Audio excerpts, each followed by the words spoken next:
कई बार हम अपने जीवन में ऐसी स्थिति का सामना करते हैं जहां हम नकारात्मक सोच में डूब जाते हैं। ये सोचना कि हम सफल नहीं होंगे या हर छोटी बात पर चिंता करना हमें आगे बढ़ने से रोकता है। इस कहानी में हम एक ऐसे व्यक्ति की यात्रा के बारे में जानेंगे जिसने नकारात्मक सोच और ज्यादा सोचने की आदत से छुटकारा पाया और अपने जीवन को एक नई दिशा दी। राजू एक छोटे से गांव में रहता था। उसके परिवार में उसके माता पिता और एक छोटी बहन थी। राजू बचपन से ही एक प्रतिभाशाली छात्र था, लेकिन उसमें आत्मविश्वास की कमी थी। उसकी यह नकारात्मक सोच उसे हमेशा रोकती थी। मैं कभी सफल नहीं हो पाऊंगा, वह अक्सर सोचता। हर परीक्षा से पहले उसकी चिंता बढ़ जाती थी और वह सोचता कि क्या उसे अच्छे अंक मिलेंगे या नहीं। इस सोच ने उसे मानसिक रूप से थका दिया था। राजू का सबसे अच्छा दोस्त मोहन हमेशा उसे प्रोत्साहित करता था। मोहन कहता, राजू, तू खुद पर भरोसा कर, तू बहुत अच्छा कर सकता है। लेकिन राजू की नकारात्मक सोच हमेशा उसकी खुशी को छीन लेती थी। एक दिन राजू को उसके शिक्षक ने एक पुस्तक पढ़ने के लिए दी। वह पुस्तक थी खुद से बातें करना सीखो। राजू ने इस पुस्तक को पढ़ना शुरू किया और उसमें उसे कई बातें मिलीं जो उसके जीवन को बदल सकती थीं। पुस्तक में लिखा था, आपकी सोच ही आपकी वास्तविकता है। अगर आप नकारात्मक सोचते हैं तो नकारात्मकता आपके जीवन को घेरेगी। यह पढ़कर राजू को एहसास हुआ कि उसकी नकारात्मक सोच ही उसकी असफलता का कारण है। राजू ने ठान लिया कि वह अपनी सोच को बदलने की कोशिश करेगा। उसने कुछ सकारात्मक वाक्य लिखे और उन्हें हर दिन पढ़ने लगा, जैसे, मैं सफल होऊंगा, मैं खुद पर विश्वास करता हूं और हर दिन एक नया अवसर है। लेकिन यह परिवर्तन आसान नहीं था। राजू को कई बार लगता था कि वह फिर से नकारात्मक सोच में लौट रहा है। एक दिन उसने अपनी परीक्षा में औसत अंक प्राप्त किए। उसकी नकारात्मक सोच ने उसे घेर लिया और उसने सोचा, मैं कभी भी अच्छे अंक नहीं ला सकता। लेकिन इस बार राजू ने अपने अंदर की आवाज को चुनौती दी। उसने अपने आप से कहा, यह केवल एक परीक्षा है, मुझे अपने प्रयास जारी रखने होंगे। उसने फिर से पढ़ाई शुरू की और इस बार एक नई रणनीति बनाई। राजू ने हर दिन थोड़ी थोड़ी देर पढ़ाई करने का निश्चय किया। वह रोजाना कुछ समय ध्यान करने और अपने विचारों को साफ करने में भी लगाता था। इस प्रक्रिया ने उसे अपने विचारों पर नियंत्रण पाने में मदद की। कुछ महीनों के बाद राजू की परीक्षा का परिणाम आया। उसने अपने सबसे अच्छे अंक प्राप्त किए थे। यह उसके लिए एक महत्वपूर्ण मोड़ था।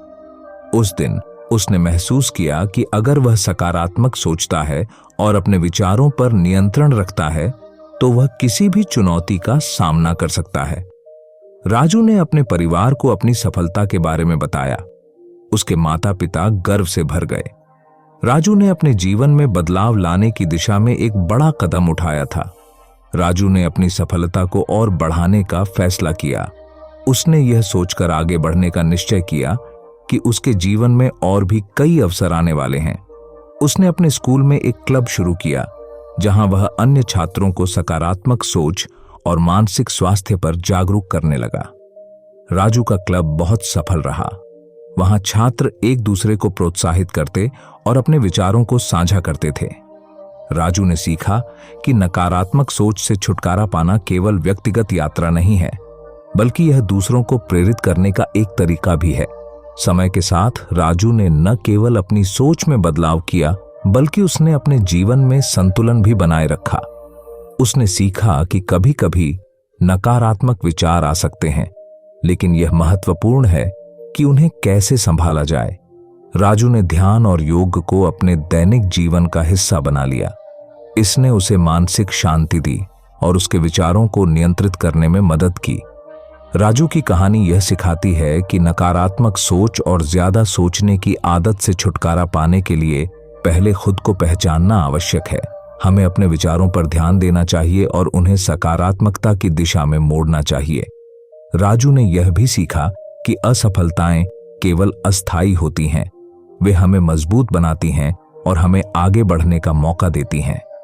राजू अब एक सफल छात्र बन चुका था, लेकिन उसने कभी अपनी जड़ों को नहीं भुलाया।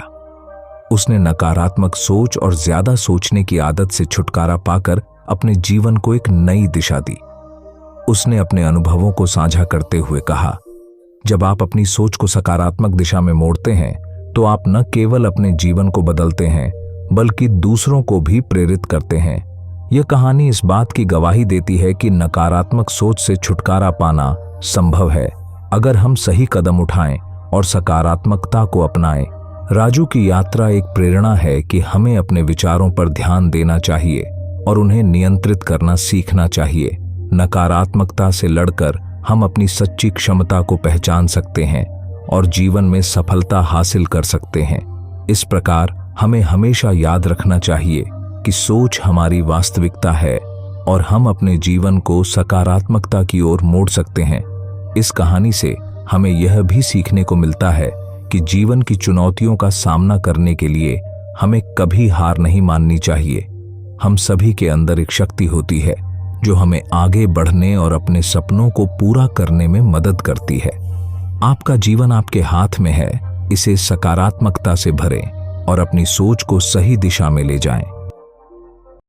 किसी भी समाज में रहने वाला व्यक्ति अक्सर अपने चारों ओर के लोगों के विचारों, आलोचनाओं और प्रतिक्रियाओं के जाल में उलझता चला जाता है। लोग क्या कहेंगे, लोग क्या सोचेंगे, इन सवालों के साथ जीने वाला इंसान अपनी स्वतंत्रता, अपनी असली खुशी और अपनी आत्मिक शांति खो देता है। महान संत गौतम बुद्ध ने कहा था, लोगों की परवाह करना बंद करो।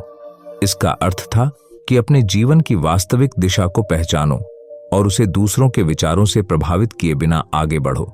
इसी मूल मंत्र को आधार बनाकर प्रस्तुत है एक प्रेरणादायक कहानी। ये कहानी एक छोटे से गांव के युवक अमन की है।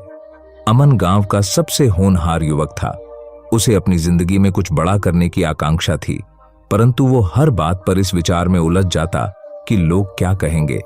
इसी सोच के कारण उसके कदम हमेशा रुक जाते और उसकी आकांक्षाएं अधूरी रह जाती। अमन के माता पिता उसे समाज का आदर करने और लोगों की बातों को सुनने की शिक्षा देते रहे थे और इस वजह से वह हमेशा लोगों की परवाह करते करते अपने सपनों से दूर होता चला गया। अमन के मन में हमेशा एक डर रहता था कि कहीं वह लोगों की नजरों में गलत साबित न हो जाए। धीरे धीरे उसका आत्मविश्वास कम होता चला गया और वह स्वयं के निर्णय लेने में संकोच करने लगा। अमन की जिंदगी में संघर्ष का दौर तब शुरू हुआ जब वह अपने मन की कुछ बातें अपने दोस्तों और रिश्तेदारों के साथ साझा करने लगा। उसने तय किया था कि वह अपनी पढ़ाई पूरी करने के बाद एक नया व्यापार शुरू करेगा। उसके मन में कुछ नए विचार थे, कुछ अलग करने की चाह थी, लेकिन उसके दोस्त और रिश्तेदार उसका उपहास उड़ाने लगे। तुम्हारे बस का नहीं है ये सब, एक रिश्तेदार ने हंसते हुए कहा। लोग क्या कहेंगे अगर तुम्हारा व्यापार असफल हो गया? उसके दोस्तों ने ताने मारे। हर दिन ये बातें अमन के मन में और गहराई से बैठती जा रही थीं। उसे लगा कि उसके सपने सिर्फ उसके तक ही सीमित रहने चाहिए और उन्हें असल में बदलने की कोशिश करना लोगों को नाराज कर सकता है। लोग उसकी आलोचना करेंगे, उसके प्रयासों का मजाक बनाएंगे। इस सोच के कारण उसने अपने सारे योजनाओं को छोड़ दिया और एक साधारण सी नौकरी करने लगा। कुछ समय बाद गांव में एक साधु आए। यह साधु कोई और नहीं बल्कि एक प्रख्यात बौद्ध संत थे जो गौतम बुद्ध के उपदेशों को लोगों में बांटने के लिए गांव-गांव घूमते थे। गांव में उनकी चर्चा थी और अमन भी उनकी बातों को सुनने के लिए एक दिन उनके प्रवचन में गया। संत ने उस दिन लोगों की परवाह करना बंद करो, इस विषय पर ध्यान देने को कहा। एक बार गौतम बुद्ध अपने शिष्यों के साथ किसी गांव में प्रवास कर रहे थे। वहां कुछ लोग उनकी शिक्षा का विरोध कर रहे थे और उनके खिलाफ बातें कह रहे थे। बुद्ध मुस्कुराते रहे और चुपचाप अपने शिष्यों के साथ चलते रहे। एक शिष्य ने उनसे पूछा, भगवान, ये लोग आपके बारे में अपशब्द कह रहे हैं और आप कुछ भी नहीं कह रहे, क्या आपको उनकी बातों की परवाह नहीं होती? बुद्ध ने जवाब दिया, उनके कहने से मेरा क्या फर्क पड़ता है? लोग अपनी समझ और अपने दृष्टिकोण के अनुसार बोलते हैं। उनका नजरिया उनका होता है और मेरा रास्ता मेरा। मैं अपनी यात्रा पर ध्यान दूं या उनकी बातों पर? बुद्ध ने अपने शिष्यों से कहा कि अगर हम हर किसी की बातों पर ध्यान देंगे तो कभी भी अपने लक्ष्य तक नहीं पहुंच सकते। संत के इन शब्दों ने अमन के दिल को छू लिया।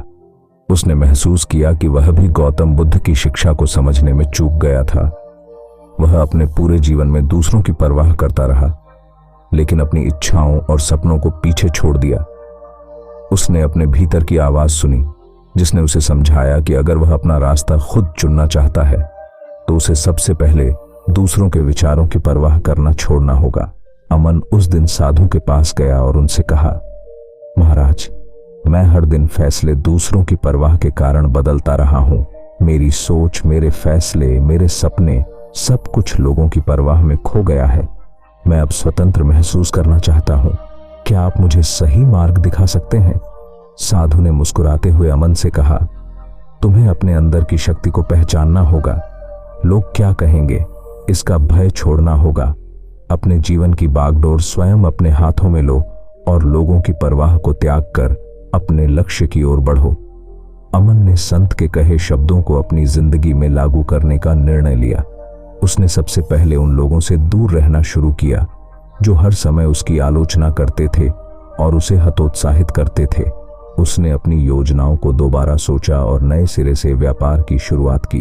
अब वह अपनी असफलता से नहीं डरता था और लोगों की परवाह करना छोड़ चुका था।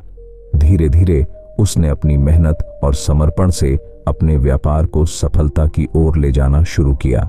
वह अपने निर्णय खुद लेने लगा और हर छोटे बड़े कदम में खुद को सशक्त महसूस करने लगा। लोगों की परवाह किए बिना उसने अपनी राह चुनी और परिणाम स्वरूप उसकी मेहनत रंग लाई। उसके व्यापार ने गांव में ही नहीं बल्कि आसपास के क्षेत्रों में भी पहचान बनानी शुरू कर दी। अमन की यह यात्रा उसे एक आत्मनिर्भर, साहसी और मजबूत व्यक्ति बना चुकी थी। वह अब दूसरों के विचारों से प्रभावित नहीं होता था और अपनी खुशी और आत्मसंतोष की ओर अग्रसर था। उसने समझ लिया था कि यदि हम हर समय लोगों की परवाह करते रहेंगे तो अपने असली जीवन को जी ही नहीं पाएंगे। गौतम बुद्ध के इस संदेश ने अमन की जिंदगी बदल दी थी और अब वह अपने अनुभवों से दूसरों को भी यही सिखाता था कि लोगों की परवाह करना बंद करो और अपने जीवन को अपनी शर्तों पर जीना शुरू करो। अमन की यह कहानी उस संदेश का प्रतीक है जिसे गौतम बुद्ध ने सदियों पहले हमें दिया था। लोग क्या कहेंगे, इस सोच के कारण हम अपनी असली क्षमता से दूर हो जाते हैं। लेकिन अगर हम अपने भीतर की शक्ति और बुद्धि को पहचानें तो कोई भी बाधा हमें हमारी मंजिल तक पहुंचने से रोक नहीं सकती। अमन के जीवन में गौतम बुद्ध के इस विचार ने स्थायी परिवर्तन लाया और उसी तरह यह संदेश हर व्यक्ति के जीवन को बदलने की ताकत रखता है।